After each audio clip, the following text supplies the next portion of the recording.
nan gaabba yeroon kufrii keessatti dabarse kan hin qullaa deemaa tureef nan boona ergan islaamummaa qabadhee kan hin sattaradheef satrii keessa kabajaan waan jiruuf. Akkasuma muuzii yoo gabaatti baasan ka qola qabu malee ka qola hin qabne namuu hin barbaadu.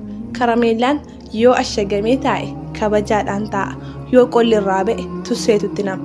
Dhiifama naa godhaa malee warri qullaa deemtan akka karameellaa isa qola hin qabne tusseen akka feete itti nam'itu natti fakkaatti.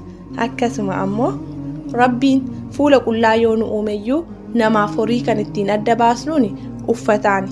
Warri qullaa deemtan horii natti fakkaattu. Sababiin isaa namni erga uumame ni uffata.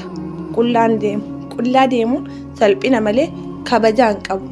Qaama ofii gadi baasanii gabaatti agarsiisuun kabajaa natti hin fakkaatu.